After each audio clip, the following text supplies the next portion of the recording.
Jawa Barat, salah satu provinsi dengan kekuatan elektoral terbesar di Indonesia.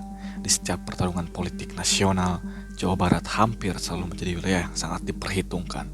Dan hari ini, ada satu nama yang semakin sulit diabaikan ketika kita membicarakan peta politik di Jawa Barat, yakni Deddy Mulyadi.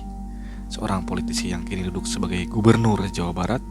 Namun, pertanyaannya, apakah kekuatan politik Deddy Mulyadi hanya berhenti di Jawa Barat? Atau apakah Jawa Barat sedang menjadi pijakan menuju panggung politik nasional?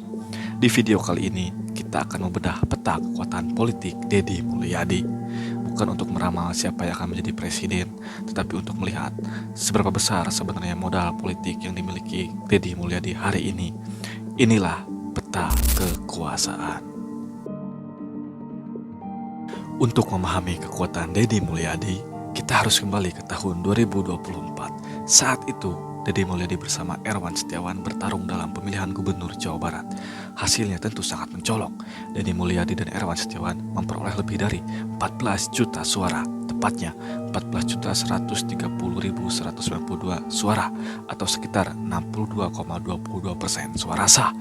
Pada pemilihan 27 November 2024 hari Rabu itu menghasilkan kepemimpinan baru dengan tingkat legitimasi publik yang sangat tinggi 62,22%, 14.130.000 lebih 194 suara. Angka ini bukan sekedar kemenangan, ini adalah sebuah modal politik.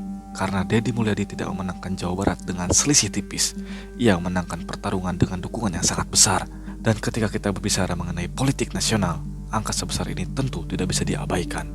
Jawa Barat memiliki jumlah pemilih yang sangat besar. Artinya, ketika seorang politisi mampu membangun basis dukungan yang kuat di Jawa Barat, ia sudah memiliki salah satu aset elektoral paling berharga di Indonesia.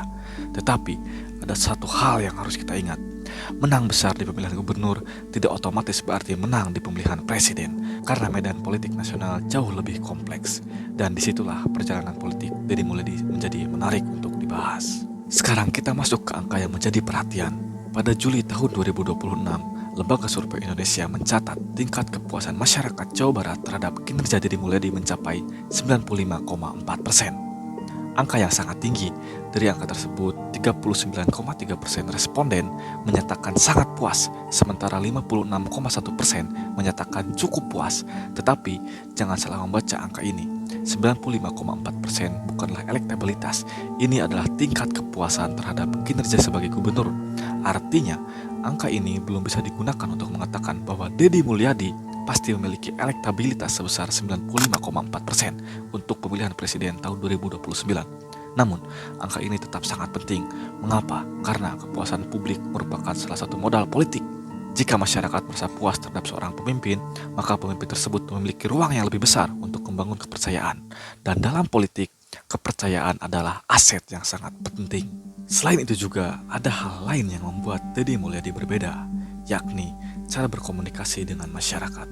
Di era politik digital, seorang politisi tidak lagi hanya berkomunikasi melalui baliho, kampanye, atau pidato. Media sosial telah menjadi arena politik baru, dan Deddy Mulyadi sangat aktif berada di dalam arena tersebut. Aktivitas pemerintahan, kunjungan ke masyarakat, dialog dengan warga, hingga berbagai aktivitas di lapangan dapat berubah menjadi konten. Hasilnya, masyarakat tidak hanya melihat seorang gubernur ketika sedang berada di podium, mereka juga melihat ketika berada di tengah masyarakat. Dan ini menciptakan sesuatu yang sangat penting dalam politik. Kedekatan. Ketika seorang politisi mampu membuat masyarakat merasa dekat, maka hubungan antara pemimpin dan pemilih tidak lagi hanya terbentuk ketika pemilu berlangsung, tetapi dibangun setiap harinya.